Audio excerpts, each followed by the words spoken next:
Il n'est jamais trop tard pour bien faire, Renault en est persuadé. Dernière arrivée sur le segment très concurrentiel des SUV avec son Koleos, le constructeur aux losanges souhaite se faire une place parmi les stars du marché, aux côtés de Volkswagen avec son Tiguan. Pour se différencier de ses nombreux rivaux, le nouveau venu mise sur un design passe-partout, une modularité exemplaire, de véritables aptitudes en tout terrain et un confort digne de ce nom. Les bouches béantes des Peugeot 4007 et Citroën C-Crosser, très peu pour lui. Le Koleos a choisi un dessin plus jovial, mais aussi plus discret, comme pour éviter de se mettre à dos les anti-4x4. Il adopte donc une face avant caractéristique des autres modèles Renault, mais pas des plus récents. Du coup, le Koleos prend un coup de vieux alors qu'il n'est même pas encore commercialisé. Ce visage aura au moins l'avantage d'afficher clairement ses gènes, histoire de nous habituer à la présence d'un tout-terrain dans la gamme Renault. À l'arrière, le dessin est plus original, avec une lunette inclinée qui lui donne une allure propulsive.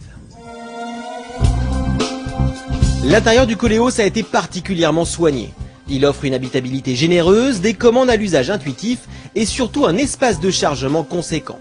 Très modulable, le crossover propose un haillon ouvrable en deux parties, facilitant l'accès aux objets lourds et encombrants. Pour plier la banquette et disposer d'un plancher plat, il suffit de tirer deux poignées accessibles depuis le coffre. Dans cette configuration, le coffre dispose de 1380 litres de chargement. Siège en place, le tout-terrain propose tout de même 450 litres. Au rang des motorisations, le Koleos dispose d'un bloc essence 2,5 litres de 170 chevaux et de deux moteurs diesel 2 litres DCI développant 150 et 175 chevaux. Nous avons eu l'occasion de le prendre en main dans sa version gasoil la plus puissante. Celle-ci s'est montrée très agréable à l'usage et relativement silencieuse. Même s'il manque un peu de nervosité sous la barre des 3000 tours minute, le bloc diesel offre de bonnes relances et consomme raisonnablement avec une moyenne de 7,8 litres au 100 km en cycle mixte. Pour tester les capacités dynamiques de son Koleos, Renault nous a conviés aux abords de la superbe ville de Fès, au Maroc, dans la région très vallonnée du Rif. Grâce à un amortissement extrêmement souple et une garde au sol élevée, le Koleos tire en effet très bien son épingle du jeu sur revêtement accidenté. Sur la route, la sensation de confort est également de mise. Le Koleos semble se déplacer sur un coussin d'air.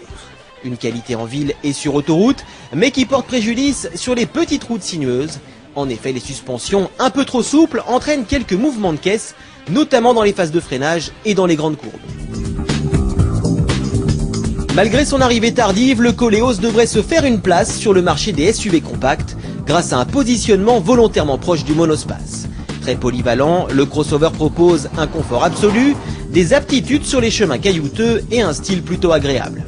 Reste son prix de vente, lui aussi très intéressant, puisqu'il débute à 24 900 € en essence 2 roues motrices.